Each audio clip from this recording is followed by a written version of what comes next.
जय श्री कृष्णा। मेरा नाम लक्ष्मीकांत पिंजरकर।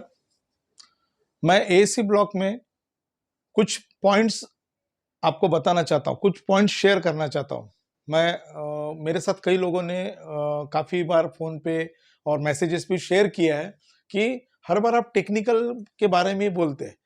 कुछ ऐसे चीज़ें बताइए जिससे हमारे प्लांट को डायरेक्ट फ़ायदा हो और वो भी लॉन्ग टर्म के लिए। तो मैंने ऐसे कुछ प्लांट को विजिट दिया था या जिस समय मैं उनके साथ बात किया, तो मुझे ऐसा लगा कि ये मॉडिफिकेशन किया तो उस समय उनका समय भी बचेगा, एनर्जी भी बचेगा और प्रोडक्टिविटी में काफ़ी ज़्यादा हेल्प होगा। वही सब चीज़ें अपने को अभी डिस्कस करने का इस वीडियो में। तो मैंने मेजर मॉडिफिकेशन के बारे में एक ऐसा सेपरेट वीडियो बनाने का सोचा कि चलो इसका काफ़ी हेल्प जो इनिशियल सेटअप करते हैं जो प्लांट को, और सेटअप होने कुछ लोगों का इनिशियल सेटअप में इसका काफ़ी हेल्प मिलेगा। और जिन्होंने सेटअप कर चुके फिर भी उसके बाद भी अगर उनको ऐसा लग रहा है कि उसमें कुछ अपने को मॉडिफिकेशन कर सकते हैं, तो ये पॉइंट को अगर हम लोग अगर ध्यान में रख के अगर हम लोग काम करेंगे या इसके ऊपर काम करेंगे तो डेफिनेटली उनके प्रोडक्टिविटी में भी काफ़ी ज़्यादा उसमें उनको फ़ायदा मिलेगा। तो चलो वन बाय वन अपन एक काम करते हैं। अपन मेजर जो मॉडिफिकेशन जो मैंने देखा है कि जो मिसिंग है प्लांट में, वो सब चीज़ें अपन मॉडिफिकेशन वन बाय वन यहाँ पे अपन मैं लिखा हूँ बोर्ड पे, उसको उसके ऊपर डिस्कस करते हैं। और आई थिंक आप देखिए कि ये जब अपन बात करेंगे, ये वीडियो आप देख लेंगे, जितने भी एएसी ब्लॉक के हमारे मैन्युफैक्चरर है, हमारी मैनेजमेंट है या टेक्निकल टीम है, ये देखने का तो वाकई में उनको लगेगा कि ये काफ़ी उनको हेल्प करने जैसे पॉइंट रहेंगे। और इसके ऊपर काम करेंगे तो डेफिनेटली कुछ नहीं करने के बाद भी अगर खाली इतना ही पॉइंट को अगर उन्होंने कवर किया तो भी उनका काफ़ी कंट्रीब्यूशन होगा। चलो हम समय व्यतीत न करते, हम सबसे पहले अभी वन बाय वन पॉइंट के ऊपर काम करेंगे। तो प्योरली हम एसी ब्लॉक के बारे में बात कर रहे हैं। तो हमारा पहला जो रहेगा मॉडिफिकेशन रहेगा स्टोरेज टैंक। ये स्टोरेज टैंक या प्रिपरेशन टैंक एज पॉसिबल अगर इनिशियल सेटअप कर रहे हैं या हम कर सकते हैं तो हमको बैचिंग मिक्सर के पास में रखना है। उसका फायदा क्या होगा, एक तो हमारा मटेरियल ट्रैवलिंग टाइम जो हाई डेंसिटी पे हम लोग अभी जा रहे हैं 1.5 1.6 1.7 जो फ्लैश के डेंसिटी पे जा रहे हैं, या जो रॉ मटेरियल को जो हमको स्टोरेज करने के लिए जगह कम पड़ती है, काफ़ी बड़ा हम स्पेस छोड़ते हैं, वहाँ पे हम लोग क्या करते हैं, अगर बैचिंग के पास में जाएंगे तो हमारे पंप के ऊपर का लोड भी कम करके हम लोग पास में लेंगे तो उसमें टाइम बचेगा हमारा। सबसे एडवांटेज ये रहेगा कि हमारा मटेरियल ट्रैवलिंग के लिए जो पाइपलाइन जामिंग है और जो पंप का इशू है वो मिनिमाइज हो जाएगा। दूसरा ये है storage tank outlet introduce hydro pump. ये एक नया चीज मैंने पकड़ा कि हाइड्रो पंप हमारे पास जो है, जो मुझे मालूम है हाइड्रो पंप कहाँ मिलते हैं, और मैं हाइड्रो पंप का मैंने एक ट्रायल भी लिया एक प्लांट में। तो स्टोरेज टैंक के बाद एक होता है छोटा बैचिंग मिक्सर, जहाँ पे हम लोग मिक्स करते हैं और वहाँ से हम मटेरियल लिफ्ट करते हैं। वहाँ पे अगर हमने हाइड्रो पंप लगा दिए, स्टोरेज टैंक का मुंह अराउंड 10 इंच या 12 इंच का रहता है, 12 या 10 इंच का जो डिलीवर, और उसका हेड हाइड्रो पंप का 30 मीटर का रहता है। तो ये अगर हम इंट्रोड्यूस कर देते हैं हाइड्रो पंप, तो हमारा एक मिक्सर, एक स्टरर, उसका जगह और एक पंप, इतना हम बचा सकते हैं।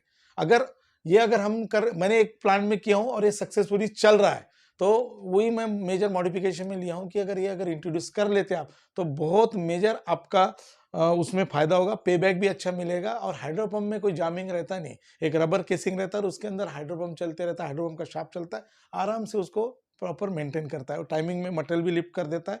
और लिफ्ट करने का डायरेक्ट अपन स्टोरेज से डायरेक्ट मिक्सर में लेते हैं, बीच का जो इंटरमीडिएट जो मिक्सर रहता है वो पूरा एलिमिनेट हो जाता है।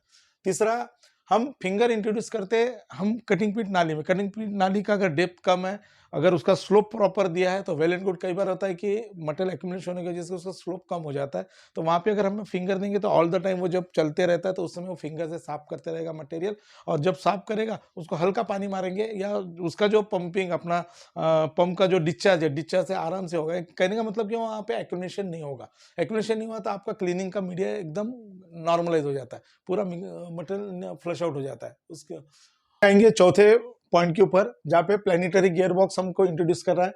जो नॉर्मली साइक्लोडेल गियर बॉक्स रहते हैं, जो चाइनीज मेड वाले जो गियर बॉक्स रहते हैं, उसके रिप्लेसमेंट में हम लोग ये वाला गियर बॉक्स यूज कर सकते हैं। इसका एक एडवांटेज ये है कि अगर ये एक बार लगा दिया है, ये इतने हेवी होते हैं कि इसका मेंटेनेंस तो मैंने अभी तक देखा नहीं है, लेकिन अगर जिस आदमी ने सप्लाई किया है वो ये हमेशा बोलते हैं कि अगर ये वाले गियर बॉक्स लगाते तो इसका maintenance once in a year एक बार उसको ओपन करके चेक करना, गियर का कंडीशन चेक कर लो, ऑयल भरो और कंटिन्यू चलाओ। ये क्यों मैं बोल रहा हूँ, इसके पीछे रीजन है, क्योंकि ये जो गियर बॉक्स लगे रहते हैं टैंक्स के ऊपर या जहां पे भी चलते, ये 24/7 कंटिन्यू चलते रहते हैं, उसको ब्रेक नहीं मिलता है, वो खाली खड़े रहते हैं। जिस दिन हम प्लान मेंटेनेंस के लिए हम जब रोकते हैं, टैंक्स पूरे एम्प्टी होते, या कोई शटडाउन आता है या कोई हॉलीडे आता है, उसी समय बंद होते, नहीं तो ये कंटिन्यू चलते रहते। इसलिए मैंने ये साइक्लोडाइल की जगह प्लानिटरी गियर बॉक्स इंट्रोड्यूस करने के लिए बोला था, और ये सक्सेसफुली रन हो रहे। ये कहाँ मिलते हैं, इनका सोर्सेस क्या है, ये सब मुझे मालूम है। अगर आप चाहे, अगर आप मुझसे कॉल पे बात करेंगे तो मैं इसके एड्रेसेस और बाकी सब चीजें बता सकता हूँ। तीसरा है, हम लोग टायर कपलिंग यूज कर सकते हैं पंप के, जो हमारे फ्लैंज कपलिंग जो रहते हैं, फ्लैंज कपलिंग नॉर्मली क्या होता है, फ्लैंज कपलिंग के अंदर बुशेस दिए रहते हैं, बोल्ट दिए रहते हैं, वो चल चल के क्या होता है, उसका वियर एंड टियर होते हैं, कभी निकल जाते हैं, पता चलता है मोटर चल रही है, पंप जाम हो गया, उसकी वजह से बंद होता है। तो सबसे बेस्ट है, मैंने ये सब चीज मैं इसलिए आपको इंट्रोड्यूस करूंगा, ये सब चीज मैंने अप्लाई कर चुका हूँ अलग अलग जगह पे, और उसके मैंने रिजल्ट हाथ में लिया हूँ। तो इसलिए मैं बता रहा हूँ कि ये उसके क्या टायर कपलिंग अगर अपन यूज करते हैं तो इनिशियल टॉर्क में जो जर्किंग बैठता है पंप का और मोटर के साथ, वो जर्किंग कम होता है। उसमें अलग अलग टाइप के कितने हेवी यूज करना है, क्या करना है, वो मैं आपको डिटेल में बता सकता हूँ, और उसके बारे में आप पूछेंगे तो मैं डिटेल में दे भी दूंगा। उसमें क्या है, इनिशियल टॉर्क चलते रहता है, इनिशियल टॉर्क में मोस्टली ये सब चीजें प्रॉब्लम देती है, तो वो नहीं देना चाहिए। चाबी गाड़ा चले जाता है, शाफ्ट खराब हो जाता है, ये सब चीजें अवॉइड कर सकते हैं हम लोग। ठीक है। उसके बाद मेन मिक्सर के ब्लेड के डिजाइन में चेंज करना है। नॉर्मली क्या होता है, 4 वे या 6 वे के ब्लेड्स आते हैं, वो ब्लेड अपने को चेंजिंग मोड पे लाना पड़ता है, क्योंकि अपना प्रॉपर मिक्सिंग होना चाहिए मटेरियल। सब पूरा जो प्रोडक्ट का खेल रहता है वो होता है मिक्सिंग के ऊपर, वो मेन मिक्सर के ऊपर। उसके लिए मैंने कुछ डिजाइन बनाया है, 1-2 जगह अभी रन हो रहे हैं, उसका रिजल्ट भी अच्छा है। तो ये अगर हम चेंज करते हैं तो हमारा जो लम्स का या जो इनप्रॉपर मिक्सिंग का, ये जो, क्योंकि हाई डेंसिटी मटेरियल उठाते हैं तो उसमें मिक्सिंग करने के लिए उतनी ताकत चाहिए, फिर ताकत चाहिए तो फिर आप मोटर का डिजाइन बढ़ाओ, बाकी सब चीज बढ़ाते हो। बेटर है कि आप अपने मिक्सर के ब्लेड का डिजाइन चेंज करेंगे तो प्रॉपर मिक्सिंग होगा, तो ये उसमें हेल्प मिलता है उसमें। ठीक है। उसके बाद ऑटोक्लेव में मैकेनिकल सिस्टम का लॉकिंग होना बहुत जरूरी है, क्योंकि अभी आए हुए दिनों में, पिछले कुछ दिनों में मैं देखा कि ऑटोक्लेव के एक्सीडेंट काफी दिखे मुझे। तो वो सब चीज करने के लिए एक तो इलेक्ट्रिकल डिवाइस रहता है, बाकी सब इंटरलॉकिंग वगैरह सब बराबर है, लेकिन एक अपने तरफ से मैकेनिकल, ज्यादा उसमें कुछ R&D करने का जरूरत नहीं, बहुत ज्यादा सफिस्टिकेटेड कोई सिस्टम रहता नहीं, नॉर्मल है, लेकिन वो करना जरूरी है, ताकि कम से कम आने वाले दिनों में अपने जो एक्सीडेंटल जो अपन ने देखे वैसा कुछ अनहोनी अपने साथ न हो, उसके लिए ये सेफ्टी डिवाइस करके अपन लगा सकते हैं। ये एक मेजर मॉडिफिकेशन में आ सकता है। वायर रोप के साइजेस चेंज करना, अपन नॉर्मली जो डिजाइन दिया रहता है उसमें कई बार वायर रोप कट जाते, वो ड्रम के ऊपर चल लपेटते समय खराब होते। और एक बता रहा हूँ कि वायर का एक स्पेशल टाइप का वायर आता है, वो स्पेशल टाइप का वायर यूज किया, जहां पे अभी मैं यूज कर रहा हूँ, करीबन 6 या 8 महीना हो गया, वायर को डैमेजेस कहीं पे भी हुआ नहीं है। तो मैं एक ये वायर का एक स्पेशल टाइप का जो एक वायर है, वो भी मैं आपको रिकमेंड करूंगा कि उसको चेंज करो। आप साइज तो चेंज करना ही करना है, जो डिजाइन दिया उससे ज्यादा अपन वायर रोप के वो टाइप्स को भी चेंज करेंगे जो लॉन्ग टर्म चले। ठीक है।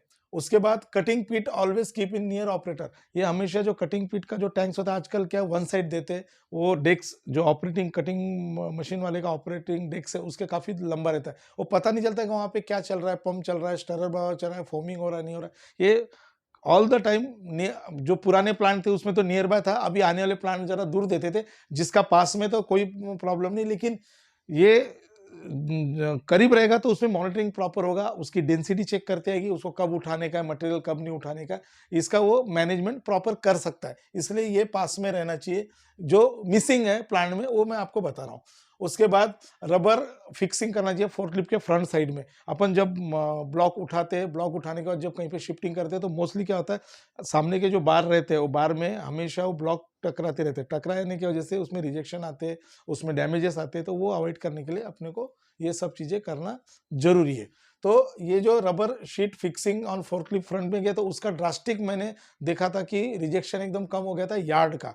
मोस्टली क्या होता था, वो फोर्कलिफ्ट में खड्डे रहते या कुछ ब्लॉक्स पड़े थे, उसके ऊपर से फोर्कलिफ्ट जाता तो काफी जंपिंग होते रहता है, तो वो नहीं होना चाहिए, वो होते समय ब्लॉक में डैमेजेस नहीं आना चाहिए, इसलिए ये सब चीजें करना चाहिए।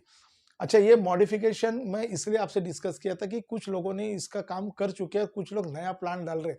तो मेरा ये कहना है कि जब नया प्लान डालेंगे, इनिशियल सेटअप करते हैं। अभी मैं खुद भी नया प्लान में काफ़ी जगह काम कर चुका हूँ, वहाँ नया का सेटअप देखा हूँ। मैं एज़ अ कंसल्टेंट काम करता हूँ, इसलिए नया सेटअप का भी काम मेरे साथ रहता है। मैंने नए सेटअप का भी काम किया, लाइन डोरी सब पकड़ते। लेकिन क्या होता है, उस समय कुछ चीज़ें हम जो डिज़ाइन दिया रहता है, वो डिज़ाइन के हिसाब से हम लोग सेटअप करते हैं और ये ऐसी चीज़ें मिस हो जाती है। बाद में फिर उसका डबल वर्क करना पड़ता है। ये उसी समय अगर हम करते, या फिर अगर कहीं पे कुछ सेटअप हो रहा है या कोई मेरा वीडियो देख रहे हैं और किसी को लग रहा है कि भी मेरा जो मैंने मॉडिफिकेशन के बारे में बोला, वो सेटअप अगर हम वहाँ कर सकते किसी, तो हम लोग उसको 100% हेल्प करेंगे।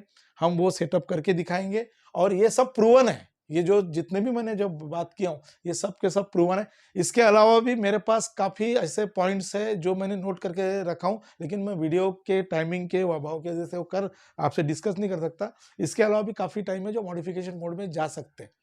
तो मेरा वही कहना है कि आपको वीडियो अगर वाक़ई में लग रहा है कि ये मॉडिफिकेशन करने जैसे है, तो बिल्कुल 100% आप इम्प्लीमेंट कीजिए और उसका रिज़ल्ट देखिए कि कितना अच्छा रिज़ल्ट आता है।